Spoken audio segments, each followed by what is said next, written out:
बाई तुझा आशीर्वाद मालिकेच्या पुढील जबरदस्त ट्विस्टमध्ये आपण पाहणार आहोत प्रेक्षकांनो, की अवनीला परत आणण्यासाठी तिच्या बाबांनी एक प्लॅन आखलेला असतो.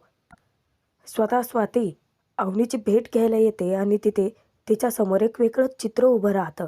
ते म्हणजे जणू काही राजा अवनीला मारहाण करतोय, तिला धमक्या वगैरे देतोय असं. आणि तेव्हाच स्वाती राजाचा खूप अपमान करते आणि इतकंच नाही तर अवनीला राजाकडून डिवोर्स घे असा सल्लासुद्धा देते. पण अवनी राजाबद्दल तांगट कुटुंबाबद्दलचे सगळे गैरसमज मिटवते. सोबतच तिला घरी घेऊन जायला आलेल्या विवान आणि महेश दोघांनाही सडेतोड उत्तर देऊन परत जायला सांगते. तीच संधी साधून आत्या आणि दत्ताकाका तांगट कुटुंबाबद्दल महेश विवान यांना आणखीनच भडकवणार आहेत. पण या सगळ्यांमध्ये एक खूप छान अशी गोड गोष्ट घडणार आहे. ते म्हणजे आपले अण्णा अवनी आणि राजाला खूप छान असं सरप्राईज देणार आहेत.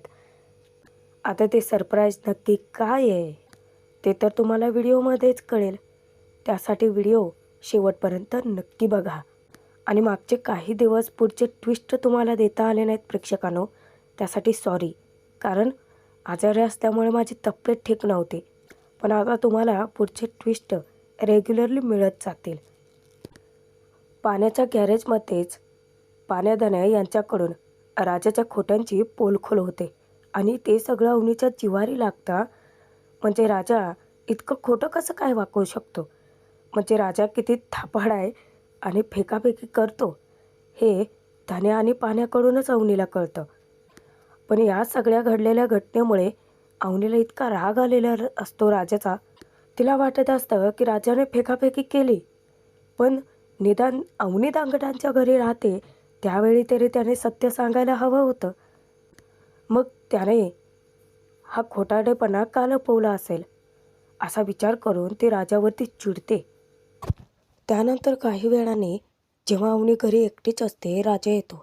तो विचारतो की हे काय तुम्ही एकट्याच आणि धन्य कुठे? इतक्यातच यशोदा पण आलेला असतो. आता कामावरून येताना तो पावसामध्ये भिजत येतो. त्याचे सगळे कपडे ओले झालेले असतात. आता राजाचा तिथे मोठ्या मोठ्या बाता मारायला चालू होतात. अवनीच्या समोर तो फुशारका मारत म्हणतो की यशोदा, आपण एखादी ड्रायर मशीन घ्यायला पाहिजे. म्हणजे कसं आहे, घरात कधी कोणी भिजून जरी आलं ना तरी कपडे वाळण्याचा प्रॉब्लेम नाही राहणार. काय म्हणतो? पहिलं कसं पावसामुळे सतत घर गळायचं ना, कपडे भिजले काय वाळले काय काही फरक पडत नव्हता.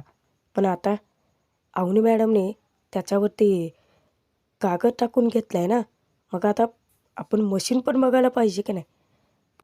अवनी राजाच्या या थापांवरती इतकी चिडते, ते त्याला विचारते की मशीन या घरासाठी. तो म्हणतो की हो. वैतागते आणि ती सांगते की आज मी धनुसोबत ना धनपालच्या गॅरेजमध्ये गेले होते. आम्ही ना मस्त सगळ्यांसोबत एकत्र जेवणाचा बेत आखला होता. राजा म्हणतो की काय सांगता, ही तर भारी आयडिया आहे. पण अवनी त्याला आता तिथेच प्रश्न विचारते की मला सांग राजा, धनुचं शिक्षण पूर्ण झाल्यावरती तो काय करणार आहे असं सांगितलं होतं. राजाला मुद्दामच नाटक करतो की काय नाही आठवत नाही आहे. त्यावर राजा म्हणतो की धन्याला विचारा ना, धन्या सांगेल की. अवनी म्हणते की नाही तू सांग ना. आता राजाला दडपण येतं. अचानक हे सगळं काय विचारते अवनी ते त्याला कळतच नसतं. अवनी त्याला विचारते की काय झालं, आठवत नाही आहे का, की विसरला? खरं बोललेलं ना राजा, लक्षात ठेवायची गरज नसते. पण खोटं बोललं असशील ना तर लक्षात ठेवावं लागतं. आणि तुझं तर असं झालं आहे की तू तर दर मिनिटाला खोटं बोलतो. यशोदा विचारतो की अवनी अचानक इतकी का भडकली. यशोदा तिला चौकशी करतो की अचानक काय झालं, राजाने परत काय केलं आहे का. अवनी सांगते की यशोदा, याने मला माझ्या घरी असताना धनू आणि धनपारबद्दल इतकं काही सांगितलं होतं, ते सगळंच खोटं होतं. मला धनूबद्दल सांगितलं होतं की तो ना कॉलेजचा टॉपर आहे आणि त्याचं सगळं शिक्षण पूर्ण करून तो परदेशी शिकायला जाणार आहे. पण मला आज धनूकडनं कळतं की त्याचे तर पास व्हायचे पण वांदे आहेत. मला तर तो म्हणत होता की बॅकलॉगला असलेले सगळे विषय निघले तरी त्याच्यासाठी बरं आहे. धनपाडबद्दल याने मला सांगितलं की त्याचं गॅरेज एका मोठ्या गाड्यांच्या शोरूमशी कनेक्टेड आहे म्हणून, आणि तिथे गेल्यानंतर तर मला सगळंच खरं कळलं. याने तुमच्याबद्दल पण मला खोटंच सांगितलं होतं ना, की तुम्ही खूप खूप मोठे कॉन्ट्रॅक्टर आहात म्हणून. पण राजा इतकं खोटं का बोलला तेच अवनीला समजत नाही. तिथे तर आता यशोदा पण राजावरती भडकतो. या सगळ्याचं स्पष्टीकरण राजा देतो की हे बघ यशोदा, मी काही जाणून बुजून खोटं बोललेलं नाही आहे किंवा फेकाफेकी पण केलेली नाही आहे. अरे, गावात आपल्या घराबद्दलचं मत बघतो ना तू, लोकं कुठल्या दृष्टिकोनाने आपल्याकडे पाहतात. आता बाहेर जर मी आपल्या घराबद्दल आधीच यांना ही परिस्थिती सांगितली असती, तर तुम्ही माझ्यावरती विश्वास ठेवून इथे आला असतात का? गावातल्या लोकांचा जो गैरसमज आमच्या घराबद्दल आहे, आमच्याबद्दल आहे, तोच गैरसमज झाला असता ना तुमचा. त्यावर यशोदा पण चिडतो की राजा, अरे पण यांच्याशी खोटं बोलायची काय गरज होती? अरे मग बोलला होतास तर तेव्हाच सगळं खरं का नाही सांगितलं? त्यावर राजा सांगतो की मग कसं सांगणार होतो? या त्या दिवशी आधीच चिडल्या होत्या. चिडून त्या मंदिरात जाऊन बसल्या होत्या. त्यानंतर पण हे सगळं जर मी सांगितलं असतं, तर त्या परत आपल्या घरी आल्या असत्या का? या सगळ्या भीतीपोटी मी काहीच नाही बोललो त्यांना. पण अवनी चिडते की माझा राग शांत झाल्यानंतर तरी तू बोलू शकला असतास की नाही? मग त्यावेळेला खरं काय ते सांगायला हवं होतं ना, त्याचं 2-3 दिवसानंतर. त्यावर राजा सांगतो की मॅडम, अहो पण मी काय काय बोललो ते तरी माझ्या लक्षात असायला पाहिजे की नाही? आणि मॅडम, मी खरं सांगू का? मी जिथे ड्रायव्हर म्हणून जातो ना, तिथे माझी खरी माहिती ज्यादा तर देत नाही. माझा संबंध कशासाठी असतो? फक्त ड्रायव्हिंगपुरताच असतो ना. ते आणि मी पुन्हा भेटणार आहोत का? मग त्या लोकांना मी माझी खरी माहिती का सांगेन? आणि मला थोडीच असं स्वप्न पडलं होतं किंवा वाटलं होतं का, की तुम्ही माझ्या घरी राहायला येणार आहात? बाकीच्या लोकांना मी माझ्या घराबद्दल जे आणि जसं सांगतो ना, तेच तुम्हाला सांगितलं. हे बघा मॅडम, मी मनापासून तुम्हाला सॉरी बोलतो, की हे सगळं मी स्वतःहून तुम्हाला सांगायला पाहिजे होतं, जे तुम्हाला अशा पद्धतीने कळले. पण तुम्ही असं माझ्यावरती चिडू नका ना. अवनी त्याच्यावरती इतकी नाराज असते, की राजाला बोलायला पण तयार नाही. मग राजा तिथे हातात काठी घेतो आणि अवनीला सांगतो, की मॅडम, हवं तर तुम्ही मला शिक्षा करा. पण आता परत हे घर सोडून जायचा विचार पण करू नका. त्यावर अवनी चिडचिड करते, की शिक्षा तर खरं मीच स्वतःला करून घेतली पाहिजे ना राजा. कारण मी भोळ्या-बाबड्यासारखी तुझ्यावरती विश्वास ठेवते. तुझ्या प्रत्येक गोष्टीवरती विश्वास ठेवला आणि प्रत्येक क्षणी तू माझा विश्वासच मोडलाय. आण ती काठी इकडे. आता राजाला वाटतं, की अवनी स्वतःला शिक्षा करून घेईल की काय, आणि तो काठीच सोडत नाही. तेव्हा ती काठी ओढताना अवनीचा हात निसटतो आणि अवनी खाली पडते.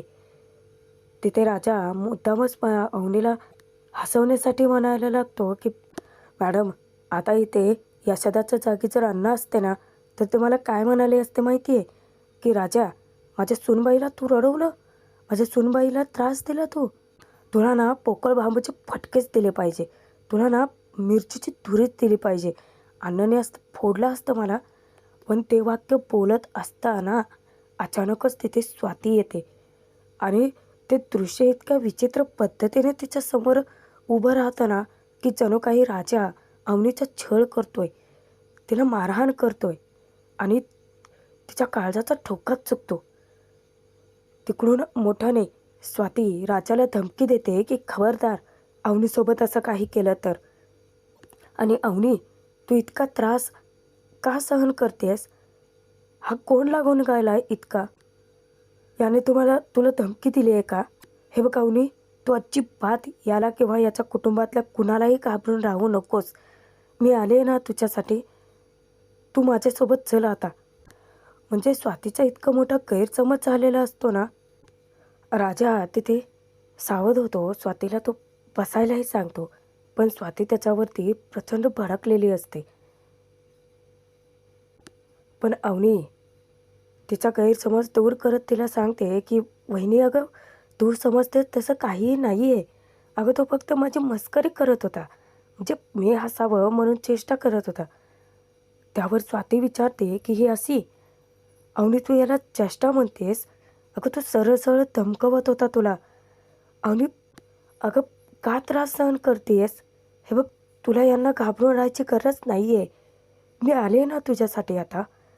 पण अवनी त्यावेळेला अवनी स्वातीला घरात घेऊन जाते आणि तिचे सगळे गैरसमज दूर करते. अवनी घडलेल्या पहिल्या प्रसंगापासून स्वातीला सगळं काही सांगते की विवांशी तिला लग्न करायचं नव्हतं. तो कसा मुलगा आहे हे तर स्वातीला आधीच ठाऊक झालं होतं.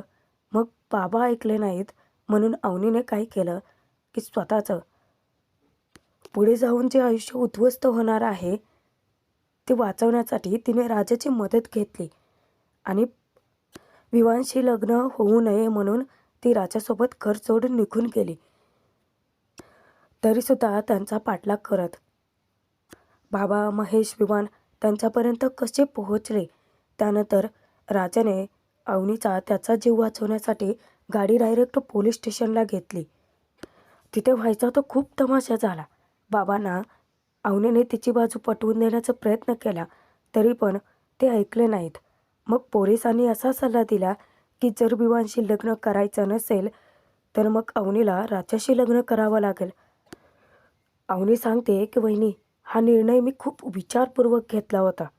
मी राजाशी लग्न केलं आहे पण ते लग्न खोटं आहे. तात्पुरती तडजोड म्हणून हे लग्न केलं होतं. कारण कारण विवांसोबत जर माझं लग्न झालं असतं तर वहिनी तुला कळतंय ना मी काय सांगण्याचा प्रयत्न करते ते. स्वाती धक्क्याने विचारते की म्हणजे राजाशी तुझं खरं लग्न झालंच नाही आहे? अगं पण ते सगळे फोटोज बाबा महेश ते सगळं काय सांगत होते? अवनी सांगते की त्यांच्या डोळ्यात देखत राजाने माझ्या गळ्यात मंगळसूत्र घातलं खरं. पोलिसांच्या साक्षीने हे सगळं घडलं खरं. पण ते लग्न खोटं होतं. फक्त मला वाचवण्यासाठी राजाने इतकी मोठी रिस्क घेतली. स्वतःचा जीव त्याने धोक्यात टाकला. त्याच्या कुटुंबाचा जीव धोक्यात टाकला. हे सगळं कळल्यानंतर स्वातीलाही तितकाच मोठा धक्का बसतो. पण स्वाती पुढे अवनीकडे विचारपूस करते की पण अगं तुला होणारा त्रास आणि आता ते काय होतं सगळं? त्यावर अवनी हसत म्हणते की वहिनी मी तुला सांगते ना मला इथे काहीही त्रास नाही आहे अगं. उलट मी आनंदात राहावी, मला कुठलाच त्रास होऊ नये म्हणून हे सगळेजण खूप काळजी करतात. माझ्या आनंदासाठी माझ्या सुखासाठी हे सगळे इतके पळतात ना. मी खरं सांगू का वहिनी आपल्या घरात मी जशी आनंदी होते ना पूर्वी अगदी तशीच आहे इथे. मी खूप सुखात आहे. त्यावर स्वाती तरीही खात्री करून घेण्यासाठी तिला विचारते की अवनी हे सगळं तू कोणाच्या दबावाखाली येऊन तर बोलत नाही आहे ना? अवनी विचारते की दबाव आणि माझ्यावरती. वहिनी तुला खरं सांगू का गं? ही ही इथली माणसं, हे घर खरंच खूप वेगळं आहे अगं. मला ना उलट इथे आपल्या घरापेक्षा जास्त सेफ वाटतं माहिती आहे. आपल्या घरापेक्षा जास्त तर मी इथे खुश राहते. तिथे माझी एकही गोष्ट बाबा समजून घ्यायला तयार नव्हते आणि इथे माझ्यासाठी काय करू आणि काय नको असं होतं या सगळ्यांना. आणि अण्णा अण्णा तर माझी खूप काळजी घेतात अगं, अगदी बाबांसारखी. तेव्हा स्वाती सांगते की अवनी हे बघ जे काही झालं असेल ते सगळं विसर ना आता आणि घरी चल ना माझ्यासोबत. त्यावर अवनी म्हणते की घरी आणि आत्ता? अवनी तिथे स्वातीला स्पष्ट शब्दात सांगते की नाही वहिनी मी घरी परत तेव्हाच येईल ज्या दिवशी मी माझं स्वप्न पूर्ण करून दाखवेन. तसं बाबांना मी शब्दच दिला आहे. मला तो दिवस आणायचा आहे की बाबांनी अभिमानाने माझं नाव घेतलं पाहिजे. तोपर्यंत तिथे महेश आणि विवान दोघेही हजर होतात. त्यांना पाहिल्यानंतर राजा यशोदा यांना मोठा धक्का बसलेला असतो. आता ते दोघे आलेत म्हणजे धांगटनची सून अवनी ही कायमची निघून जाणार असा आसुरी आनंद दत्ता काका आणि आत्याला होत असतो. ते अवनीला हाका मारतात. अचानक त्यांचा आवाज आल्यानंतर अवनी जेव्हा बाहेर येते स्वाती वहिनीसोबत त्यावेळेला त्या दोघांना समोर पाहून तिला मोठा धक्काच बसतो. आणि महेशने बाबांनी दिलेल्या माहितीवरूनच म्हणजे बाबांनी त्याला पट्टी पडवलेली असते ना की व्हॉईस रेकॉर्डिंग चालू ठेव अवनी जर वेगळं काही बोलली तर मग अवनी तिथे त्रासात आहे, तिचा छळ होतोय हे सगळं जरी थोड्या जरी गोष्टीवरून जाणवलं ना, तर अवनीला पटकन तिथून बाहेर काढ. पण त्याच्याऐवजी इथे सगळं उलटंच घडतं. कारण विवान महेशला बघून अवनीच्या पायाखालची जमीनच हादरते आणि महेश तिथे अवनीची एकांतात बोलायचं आहे असं सांगतो. महेश तिथे ना अवनीला लाडीगोडी लावून, गोडगोड बोलून, तिला काही त्रास होतोय का, ते कुठल्या तरी त्रासात आहे, तिचा छळ होतोय, धांगड कुटुंब तिचा मानसिक छळ करतंय, या सगळ्या भ्रमात आलेला असतो. पण अवनीच्या तोंडून वेगळंच सत्य बाहेर पडतं. कारण अवनी सांगते की तिला इथे कुठलाही त्रास होत नाही आहे, तिचा ना कुठला छळ होतोय. अवनी उलट मस्त आनंदात राहते, सुखात राहते. आणि बोलता बोलता ना ती हे पण बोलून जाते की महेश आणि चंद्रकांत यांच्यापेक्षा तर हे कुटुंब भारी. पुरुष असूनसुद्धा ते स्त्रियांचा इतका मान राखतात, किती छान सांभाळ करतात. अवनी इतकं गोड कौतुक करते हे ऐकून महेशचा इतका चळफळाट होतो. पण तिथेच आता एक प्रॉब्लेम होतो हां. कारण विवानही सोबत आलेला असतो ना, त्यामुळे छोटासा एक सीन क्रिएट होतोच तिथे. कारण विवान अवनीला सांगत असतो चलायला, पण अवनी सांगते की त्या विवानचा त्याच्या कुटुंबाशी तर काहीही संबंध नाही आहे. मग तो मधी का बोलतोय? आणि राहिला प्रश्न अवनीचा घरी परत जाण्याचा, तर हे सांगणारा तो कोण आहे? अवनी त्यांना स्पष्ट शब्दात ताकीद देते की ती तिचं कुटुंब सोडून कुठेही जाणार नाही. तेव्हा धांगटाना इतका आनंद झालेला असतो. तिकडे आत्या आणि दत्तकाकाचा पण जळफळाट होतो. कारण महेश, विवान, स्वाती यांना पाहिल्यानंतर त्यांना आनंद झाला होता. आनंदाच्या इतक्या उकळ्या फुटल्या होत्या की झालं. म्हणजे धांगटाचा भक्कम आधार बनून जी अवनी उभी आहे, आता ती जर एकदा गेली तर पुन्हा धांगटांचं घर कोलमडेलच. आणि त्याचा संधी साधून फायदा घेऊ शकतात आत्या आणि दत्तकाका. पण सगळं कसं उलटंच घडतं. ना अवनी जायला तयार असते, ना ती धांगड कुटुंबाबद्दल वाईट साईड बोलू देते. हां प्रेक्षकांनो, पण इथे स्वातीने अवनीला एक सल्ला दिलेला असतो बोलता बोलता की राजाकडून डिवोर्स घे असं सांगितलेलं असतं. अवनीला प्रश्न पडतो त्यावेळी की जर हे लग्न खोटं आहे तर डिवोर्स घेण्याचा प्रश्न येतच नाही. पण तिने या सगळ्यासाठी तिला कन्व्हिन्स केलेलं असतं अवनीला. अवनी सरळ सरळ महेश आणि विवानला तेथून जायला सांगते. आता राजा इतका खुश असतो, त्याच्या आनंदाचा पारावरच उरत नाही. कारण अवनी त्याच्या घराच्या बाजूने बोलत असते, त्याच्या बाजूने बोलत असते. धांगड कुटुंबासाठी तिने तिच्या घराचा त्याग केला. त्याला इतकं भारी वाटत असतं ना. पण महेश, विवान आणि स्वाती हे जाण्याआधीच ना दत्ताकाका आणि सुलू आत्या दोघंही त्यांना गाठतात आणि पुन्हा एकदा अवनी धांगड कुटुंबाविषयी त्यांचे कान भरतात की साहेब, अहो तुमची बहीण ना एकदम साधी भोळी आहे बघा. आणि तिच्याच या साधे भोळेपणाचा त्या धांगटाने फायदा घेतला आहे. म्हणजे तुमच्या बहिणीवरती असं काही जादूटोणा केला ना की पक्क तिचं ब्रेन वॉश केलं आहे आणि तुमच्या बहिणीला स्वतःच्या बाजूने वळवून घेतलं आहे. आता त्यांना किती त्रास होतो हे सगळं तुम्ही बघितलंत. पण शेवटी तुमच्या बहिणीने त्या धांगट्यांचीच बाजू घेतली, त्या राजाच्या बाजूने बोलले ते. आणि एवढंच काय, तर तुमच्यासोबत यायला पण नकार दिला. कळतोय ना की मामला किती सिरियस आहे ते. धांगटाने तिला किती आपल्या ताब्यात बंदिस्त करून ठेवलं आहे ते. लवकरात लवकर तुमच्या बहिणीला इथून घेऊन जावा सोडवून. नाहीतर या सगळ्याचा परिणाम ना तुमच्या साईडवरती वाईट ठरेल. असं बरंचसं काहीतरी बोलून त्यांना घाबरवून टाकलेलं असतं. ते तर निघून जातात. पण काही वेळानंतर अण्णा घरी येतात. अण्णा येतात आणि पाण्या आणि अदळ्या दोघेजण त्या खॉटवरती बसलेले असतात ना. अण्णा त्यांना उठवतात. आता अण्णांनी काय केलेलं असतं बघा, की दारू प्यायला जे पैसे घेतलेले असतात ना, ते पैसे त्यांनी यावेळी एका चांगल्या कामासाठी वापरलेले असतात. म्हणजे रिसेप्शनचे फोटो द्यायला आलेला जो मुलगा होता, राजा आणि यशोदाची भेट घेतलेला, आता लग्नच खरं नाही आहे म्हटल्यानंतर यशोदा तात्पुरतं ते फोटो घ्यायला नाकारतो. पण अण्णा नाहीत हां. अण्णा थोडेफार पैसे देतात त्याला आणि 2च फोटो घेतात. एक म्हणजे त्यांनी रिसेप्शनचा फॅमिली फोटो एक घेतलेला असतो आणि राजा अवनीचा फोटो घेतलेला असतो. आता ते खिळे ठोकत असताना यशोदा, पाण्या, धन्या, राजा त्यांना ओरडतात, की "अण्णा, काय करू राहिले तुम्ही? अहो, खिळे कशाला ठोकताय?" त्यात पाण्या पण टोमणे मारायला लागतो, की "अण्णा, आपल्या घराला आधीच काय भेगा कमी येते का? त्यात तुम्ही अजून पाडू राहिले. काय करताय ते सांगा तरी." अण्णा त्या सगळ्यांना दमदाटी करतात. Silence, total silence.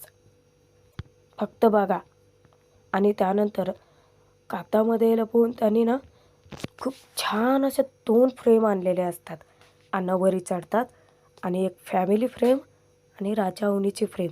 या दोन्ही फ्रेम लावल्यानंतर त्यांना इतकं छान वाटत असतं. पण यशोदा, अवनी, राजा यांना मात्र मोठा धक्का बसलेला असतो. राजा तर मनातच खुश होतो, की रॉकी द फादर काहीही म्हणा, पण आज तुम्ही ना टोटल हॅपीनेसचं काम केलं आहे. आता राजाच्या मनात अण्णाविषयी आदर इतका वाढतो, पण अवनीला हे सगळं काही पटलेलं नसतं. ते फोटो पाहून ना तिचा चेहराच पार पडतो. खरं तर ते सरप्राईज तिला आवडलं आहे, किती छान वाटलं आहे, हे फक्त ते अण्णांसमोर दाखवते आणि खोलीत निघून जाते. तिथे यशोदा किचनमध्ये निघून जातो आणि तो फोटो पाहून पाण्या, धन्या, राजा तिघेही अण्णांचे इतकं कौतुक करत असतात ना. पण काही वेळानंतर ना यशोदा हा राजाला इतका ओरडतो, तो सांगतो, की "हे सगळं ठीक नाही आहे राजा. हे सगळं अवनीसाठी ठीक नाही आहे. अरे म्हणजे बघ ना, हे लग्न खोटं आहे हे फक्त आपल्याला माहिती आहे. अरे पण या सगळ्याचा अवनीला जास्तीत जास्त त्रास होणार आहे. अरे रोज आता ते समोरच फ्रेम लावलेत अण्णांनी, त्या बघणार. या सगळ्याचा त्यांना इतका त्रास होत राहणार." पण त्यात ना राजा यशोदालाच रिक्वेस्ट करतो, की "यशोदा, या सगळ्यात आपण तरी काय करू शकतो? आता जर मी तिथे अवनीची बाजू घेऊन अण्णांना थांबवण्याचा प्रयत्न केला असता, तर त्यांनी ऐकले असते का? आणि आता राहिला प्रश्न पाण्या-धान्या, त्यांनी तर प्रश्न विचारून डोकंच हैराण केलं असतं. अवनी मॅडमला या सगळ्याचा त्रास होईल मलाही जाणवतंय यशोदा. अरे पण तू पण माझी सिच्युएशन समजून घे ना." आणि हे बघ यशोदा, मी मी अवनी मॅडमला कन्व्हिन्स करतो या सगळ्यासाठी. म्हणजे त्यांना समजावतो, की अण्णांनी फोटो फ्रेम वगैरे लावले आहेत, पण ते इतकं मनावर घेण्यासारखी गोष्ट नाही आहे. या सगळ्याला इग्नोर मारायला सांगतो मी. पण खरं सांगू का यशोदा, आज ना आपल्या फादरसाठी माझ्या मनात आणखीन आदर वाढला. म्हणजे आज पहिल्यांदा त्याने इतकं भारी काम केलं ना. अवनी मॅडमचं नसेल माझ्यावरती प्रेम, या लग्नाला तर नसतील मानत खरं. पण मी तर मानतो ना. आणि मी किती प्रेम करतो त्यांच्यावरती हे तुलाही माहिती आहे.